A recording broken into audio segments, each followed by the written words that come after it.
so happy. Hello. What are you going to do? We're gonna sing. What?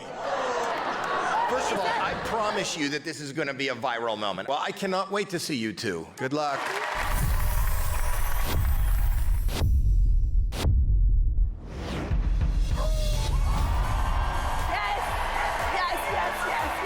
I would watch this 100 more times, literally. This is a perfectly healthy child. What's unhealthy are birth alerts, a racist practice that may stop this Indigenous mother from going home with her newborn.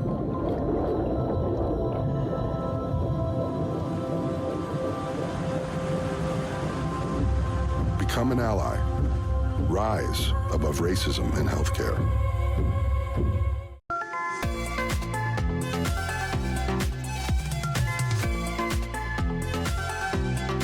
You're watching Rogers TV.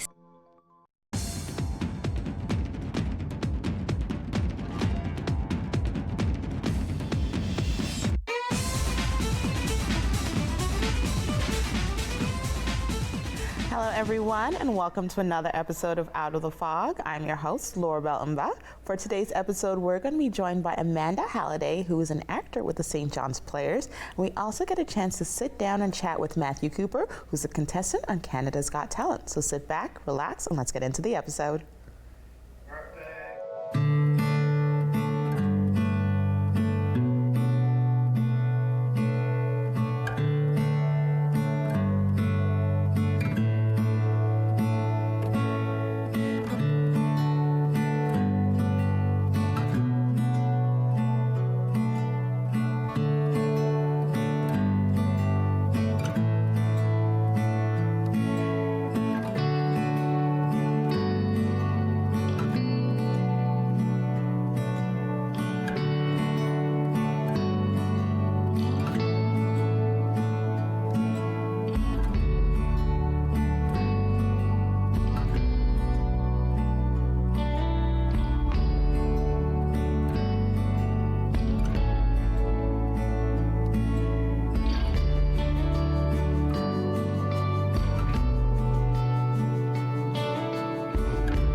Welcome back, everyone. I'm now joined by the one, the only, Matthew Cooper. Matthew, thank you for joining me. Thank you for having me. So I'm so pumped to have you here. Been watching the show so far, and now you're sitting on my couch. So we're gonna do like the behind the scenes that they haven't shown us yet, okay? Yes. All right. So first step, why did you end up auditioning for Canada's Got Talent? It's always been a dream of mine. You know, ever since I was 11 years old, I dreamt of being on Canada's Got Talent and just sharing something with all of Canada that I love to do. And as soon as I seen that Canada's Got Talent was taking auditions, I was like, okay, this is my opportunity, this is my chance. I have nothing that's holding me back from doing this, so I sent in my audition tape. Okay, so let's backtrack a little bit. Before you did the audition, how long have you been singing and songwriting? I've been singing since I was like 4 years old, but not in a lesson type way until I was about 11. Okay. And songwriting started when I was in university. Oh my goodness. Yep. So this has been, basically, your entire life has led up to this moment. Yes, Okay. Exactly. Yeah. So when you auditioned and you got the call to actually make it to the live auditions, what was that like for you? It was surreal. It was amazing. And it happened at the perfect time. I was home visiting, and I got the call when I was in the kitchen with my parents. So it couldn't have happened at a better time. So I was surrounded by people who love and support me, and we all just screamed for joy. We were like, oh my God, like you have this opportunity, you're allowed to go. Like, it was amazing. So who would you say screamed louder, you, mom, or dad? I would have to say mom. Okay. Yeah. Okay. Oh yeah. Now I screamed, but like she got a mouth on her. Okay, so mom's a soprano we'll hear in the background. Oh yeah. So over the course of this, you've gotten to sing and perform. What would you think was the coolest moment for you so far? And the coolest moment has been just meeting all the other contestants. You know, there's everyone from around Canada, and you get to learn so much about new people, make new friendships, create new relationships, and it's been awesome. Like, everyone's so nice, so kind, and I have a bunch of them on social media now that I keep in contact with. But I'm your new best friend, right, though? Oh, yes. Okay, so like we got yes. that. Yes. So what is your so when you're getting ready to go on stage and perform, what's the prep are you doing? Are you practicing for hours before, or is it like a High School Musical woo woo woo ha ha ha situation? So for me, you know, I go back and I have to deal with my nerves. I have to figure out where I'm going to put them and how I'm going to use them. Okay. So for me, I'll usually focus that energy into making it a driving force for me to do the best that I can. So instead of being nervous about it, I'll say, okay, I'm going to go out there, I'm going to kill it, and do whatever I can and present me. I'm not going to do anything else but be myself. So when you decided you're going to perform, how do you pick the song that you're going to perform? It all depends on, you know, what song I'm feeling. Like, especially, I like to sing songs that I can relate to easily. Because I like to portray the emotion through the song, and I do it best when I can relate to a song. So choosing a song has a lot to do with the meaning of it and what it means to me and what it would mean to the composer and the original lyricist of the song. Okay, so we're going to dream into the future for a minute. Yeah. You've won, title, all that. You've made it to the top of the top. If you could perform with anyone else, who would you pick to perform with? Very easy, Adele. She started my love for music. Without her and Rolling in the Deep, I wouldn't have started singing. When you do this performance with Adele, not if, can I have front row tickets? Oh my God, yes. Okay, so we can agree. You'll be on top of the list. Top of the list, and then we'll do the post-interview, talk about how Adele was in awe of you and everything. Oh my God, I would, if those words came out of her mouth, I don't think I'd make it. So like, film this, put it back on your camera later, so like when you pop it in the VR system later, be like, Laurabel called it, Adele and I are besties. It's a thing. So for all our audience watching now, we get to know you here, we get to watch you perform, but if we want to know Matthew when he's chilling, hanging out, where do we find out where to see you? Where to see me? So I do perform at the Calgary Opera, and I'm present on social media. I do, you know, I like to share a lot about my life, any exciting things that are happening, and all that fun stuff that'll all be posted to my socials. Okay, what are your socials, Matthew? So I have TikTok, which is Matthew Cooper 11. Okay. I have my Instagram, which is Matthew Cooper 124365. Yeah. I see that. Little pattern, right? Exactly. So yeah, and Facebook. I'm on Facebook, and yeah, like that's So we can the find three you. biggest social medias that you'll find me on. Yeah. So when you're not performing and you're not writing, what do you do to kind of come back to yourself, cool down, and chill at the end of the day? What's that like? For me, like I love binging YouTube videos. I love that. Okay. But I also like to knit. Yeah. Really? Yeah, I knit. Well, right now I'm at the process where I can only knit scarves and face cloths. So you've made it past knit 1, purl 2. Yes. Okay, so yeah. I'm still stuck but on it's that. all straight lines, no hats yet. Okay, so can I put in an order for my scarf? Yes, my Okay, God, yes. okay. All right, so we're adding to this friendship thing that we're doing here. So for all those who are watching who said, I want to be the next Matthew Cooper, I want to do what he's done, how do I do it? What would you let them know about facing their fears? First thing is just believe in yourself, love yourself, do what you want to do, and don't do it for anybody else. Because if you think about other people and what they think of you, is going to hold you back, and you're not going to have your true potential. Okay. Now we're going to talk to little Matthew. Yes. The 4-year-old who was singing before singing lessons, the 11-year-old who's like, I got this. What do you want to tell little Matthew? I want to tell little Matthew to hold on and to not be so hard on himself. He never believed like he was capable of being loved, and I just wish that he never thought that, because he is so loved and he has so much support, and he deserves to know that and to save him from all that hurt. It's really touching. I'm really glad that you get a chance to tell little Matthew that. Yeah. Now back into the fun. You've gotten to know the judges. Yes. If you're hanging out with one of the judges by choice, not because they have the power to vote, who's your first call on hangout time? I would say Howie Mandel. Okay. Yeah, definitely. Like, I've watched him on TV for so many years. Like, I know him. Like, it's something that I've always wanted to do, was talk to him and just hang out with him, and it's so surreal. So he's as cool as he seems, right? Yeah. Oh yeah, definitely. Okay. Okay. And so all the judges lined up. Who do you think is the one to call if you're stuck? You're stuck on the side of the highway, like our Newfoundland storms do. Who do you think is picking up that call? I would say Trish. Okay. Yeah. She seems very, like, the vibe she gives is very, like, warm, welcoming, kind-hearted. Okay. Yeah. Who do you say is the best cook? Best cook? It's a hard one. No idea. see? I would say probably Cardinal. Okay. Yeah. Oh. He seems like he got good taste in food. I would go with you too on Yeah. Cardinal. If not, he has the connections to someone who would make a mean. Right. Okay. So we know who you're hanging out with, who you're calling if you're stuck, and who is the most unexpected personality for you between the contestants or the judges that you're just like, I didn't think this is what you'd be like, and I'm so glad I get to know you. I would say, gotta think about it now. Yeah, I know. See, I give you the hard. I told you this was the easiest part of your day. Yes. But I give you like the really thought-provoking questions. Yeah. Oh yeah, they're good. Challenge myself. Not like performing, is it? That's scary. No. The personality. I wasn't expecting. I'd probably say Howie. Yeah? You know, like, I was expecting him to be a bit different than what he was, and But you're glad he's who he is. I'm glad with who he is. I'm glad I got a chance to talk to him, and yeah, it was really cool having that experience. So, in all the songs you've performed so far, from your auditions to now, what would you say was the one that you've thought back and been like, I nailed that performance?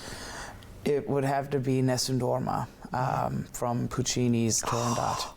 That is a song, like, my grandmother Earl, she was always a big supporter of mine, and she passed away in 2019, but she always said, when you graduate, you're going to sing Nessun Dorma for me, and it's going to be perfect. And I couldn't sing it when she was alive. My voice just wasn't capable of it then, and now I can sing it perfect every time. And I look up and I'm like, I know she's watching me, and she's so proud. In the rafters, like. Yeah, no, oh, definitely. She's yeah. got this. Yes, I can hear her now. Oh my God, I love chatting with you. I love getting to know you. So we know who you're performing with for your dream performance. Yes. We know your favorite song to perform. What's a genre of music that we would not expect to find on your, we'll date ourselves for a minute, Yeah. your iPod shuffle? Okay. Something you wouldn't expect. I do like alternative. Really? Yes, yeah. Okay. And there's a couple country songs I like. Okay. Yeah. So we're gonna do the thing. So Beyonce's now back in her country. Yep. This ain't Texas? Oh my God. I've listened to it so much. I'm like, okay, girl, pop off. Absolutely. So Taylor can go to pop and all of that. Yeah. Beyonce takes country and we're down with the switcheroo. Oh yes. Oh yeah. Okay. Yeah. See, this is so cool. So your top 10 right now for your Spotify shuffle. Yeah. What was it looking like this past year? Adele's 30 album. I'd say from 1 to 10, it was just Adele. Okay, so top fan? Oh my God, yeah. Like, she's the reason I started singing. I owe her so much thanks. And just listening to her music, I could relate to it all. It made me feel good. It made me feel sad. It made me feel happy. Like, just all the emotions, and I love it. Love her. So Adele, if you're not watching, which you should be already at this point. Yes. And this is Matthew. He's ready to perform with you. So I got you for one more minute. Before I let you go, what's one thing you want our viewers to know about you and as you've been through this entire competition?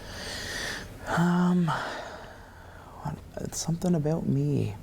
It's so hard because, like, my personality is music. Like, I grew up with this my whole life. So I don't have many other hobbies outside of that, mostly besides my knitting, and, you know, I like learning languages. I love German. It's one of my favorite languages, not only to speak in, but also sing in. So yeah, I'd say, yeah, like a language learner. Something So about me. We'll be performing in German. We'll be performing with Adele. Yes. And it's been a pleasure to share time and space with you. Thank you. It's been a pleasure to be here. And we'll be right back, everyone. Your opinion matters, and we want to hear from you. Get in touch with us using our viewer feedback line, your direct connection to shaping the shows you love. It's easy. Just grab your phone, scan the QR code on your screen, and take our quick survey. Share your thoughts, and let's make your viewing experience even better.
Welcome back, everyone. I'm now joined by Amanda Halliday, who is an actor with the St. John's Players, and we're going to be talking about an upcoming show they have. Hi, Amanda. So glad to have you join me. Thank you for having me. So you're finally on the couch. Yes. And we're going to be talking about a production coming up. We are. Okay, let's start with the name of this wonderful production. Yes, so it's These Shining Lives, written by Melanie Marnich. Okay. And directed by Louise Carey. Okay. All right, so what is the story? So it's a really fascinating true story about the Radium Girls.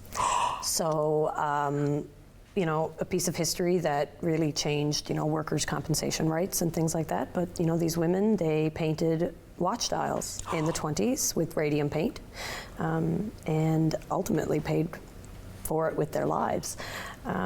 So it's a sad story, but it's also a really lovely story, the way that the writer captures the lives of these women.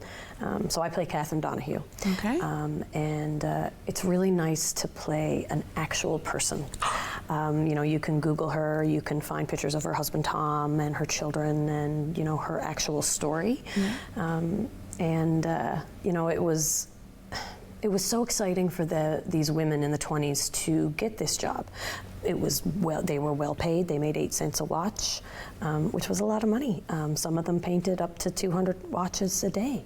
Wow. So, you know, at that time, some of these women were doing better than their husbands. And, you know, they had no idea, though, that the radium paint was poisonous and slowly going to kill them. But the production itself, I mean, it's all women predominant cast, which is really nice. St. John's Players did Calendar Girls last year, which I was also in, which was again a woman heavy cast and based on a true story. So that seems to be what we do now, which I love. But yeah, we're all very excited about the production coming up, and we've been working really hard on it, and we're really excited we get to come on here and talk to you about it.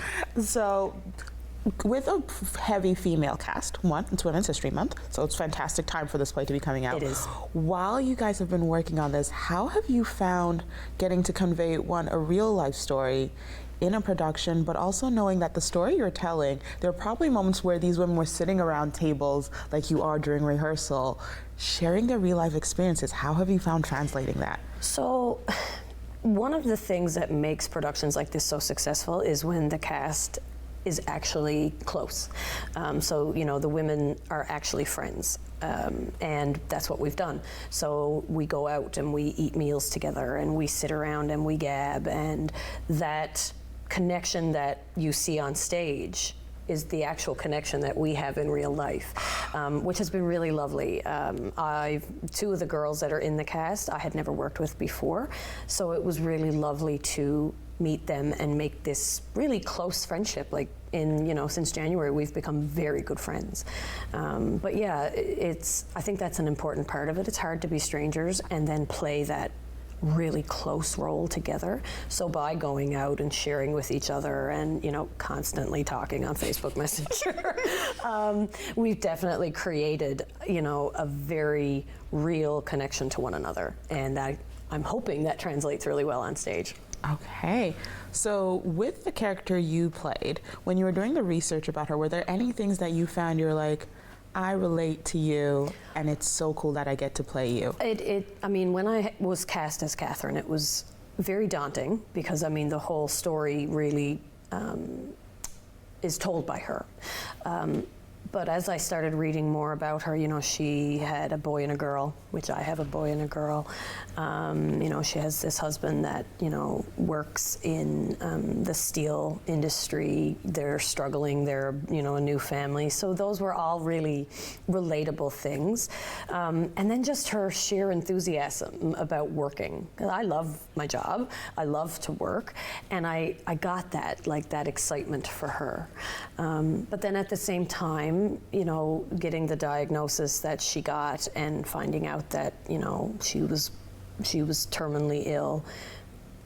Although I cannot relate to that, I can imagine very clearly how that must feel, knowing as a young mom that you're not going to see your children grow up, and that you're leaving behind a family and your friends, and it's heartbreaking. because she is a real person, and you can look up all these things about her and, you know, read about her journey through sickness and what her husband went through and how he fiercely defended her and supported her. And I mean, in the courtroom pictures, he's there. In any picture with anything to do with the case, he's right there with her. They have a really lovely love story. Yeah. So it's a very emotional play that you guys are going to be performing, but were there any moments where you're like, this is actually just fun for brief moments in it? Oh, listen, it is always fun. I mean, even when it's sad, you know, there's one particular character named Pearl, played by Katie Billard, and this character tells terrible jokes. And Katie also tells terrible jokes. And we love it. So there are definitely moments, you know, where you're just busting out laughing because it's funny, because, you know, there is something in each of these characters that is in us. I think that Louise did a really great job of casting people who really reflected the character that they're playing. And then, I mean, you know, working with Matt White, who plays Tom, which is my husband, you know, there are moments when you just kind of just bust out laughing because, you know, you're in this very serious, intimate moment with the man, and then it's like, this is just, I can't believe this is happening right now. Like, you know, it's awkward but funny all at the same time. And it's really great because we all really trust each other. And we've created this really nice environment to work together. Everybody's very respectful of one another. And yeah, it's, you know, we have a lot of fun. Even though it's really serious, there are lots of laughs and lots of moments of, you know, just bust out belly laughs. Well, that's so great to hear. So for our audience who's watching right now, and they now have obviously mentally bought tickets to the show. Yeah. When is it? What's the deal? Okay, so we open on the 15th of March at the LSPU Hall. So we run the 15th, 16th, and 17th. On the 16th, we're actually doing live audio description for people with sight loss. So Power Productions has partnered with us and CNIB to do live audio description. So if there's anybody out there from the sight loss community that's interested, please reach out to the hall. The show starts at 8, I believe. I'm the actor, I don't know. I have to be there really, really early. So we'll check the website. Yeah, check the website, because I have, you know, get really, really pretty. Absolutely. And get all the costume and stuff on. But, you know, we're really excited about the production, and we hope everybody comes out and sees it. It's, you know, a really relevant story, I think, even today, about, you know, how hard women work to be seen and be heard, and also about, you know, workers' rights and the importance of being protected in the workplace. Okay. Yeah. So I got you for about one more minute. I'm going to ask a really silly question, but very important to me. I love it. What was your favorite piece of your costume? Oh my God, my dress. Okay. So Catherine wore polka dots the entire trial. So I was determined I was having a polka dot dress, and, you know, they got me to try on a bunch of different stuff, and I picked out a dress online, and I was like, no, this is what I'm wearing, and I love it. Okay. And I even decided to buy it myself so that I can keep it afterwards. Okay. So we're going to be keeping an eye out for you on the stage dress. in a lovely polka dot number. Exactly. All right. Yeah. And so once again, dates that you guys are... The 15th, 16th, and 17th at the LSPU Hall. I'm so excited to see the show. Thank you to you and your team of fabulous women and men who are helping create this production. I know the audience is going to love it. Is there an age range that you would say this should be in attendance or shouldn't? It deals with some heavy content, so I would say probably, you know, 15, 16 up, depending. Parents' judgment. Okay. So we still got a few more minutes, which means I can deep dive into one more thing for you. Okay. So this is a real life telling of stories of things that actually happened. Yep. When you guys decided as a team to bring this together, was there a moment where you thought, I would not, if roles were replaced and this was your time and you were actually Catherine, do you think you would have been able to be as strong and fight the way she did? I would like to think I could, but I don't know. Because, I mean, she was just this quiet, reserved woman, and she just decided she'd had enough, and she just stood up for a lot of the women who worked at that factory. I would like to think I could be as strong as Catherine Donahue. Yeah. That's amazing to hear. So, Catherine Donahue is now Amanda Halliday. Exactly. Performing at the LSPU Hall from the 15th 16th and 17th. Yeah. Tickets we can buy at the box office. Yes. And what date again is the one? The live audio description is Yes. Saturday the 16th. Saturday the 16th, all day or? In the evening. Okay. Yep. Well, Amanda, I'm so excited. I can't wait to see what other great productions you and the team pull together. Thank you. And we'll see you soon. Thank you for having me. And we'll be right back, everyone.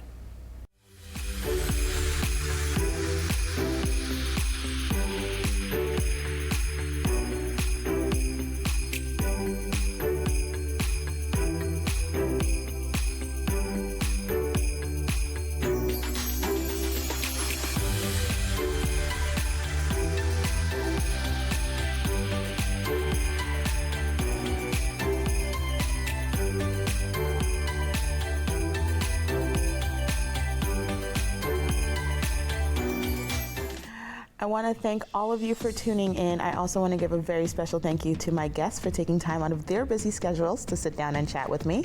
Make sure to grab your ticket to the St. John's Players production about the Radium Girls and their journey, taking place at the LSPU Hall. And make sure to catch Matthew Cooper performing on Canada's Got Talent later on this week. I can't wait to see you all again next time, and have a great rest of your day. This program is brought to you by Ignite TV. Now you're in command. Visit Rogers.com for more details.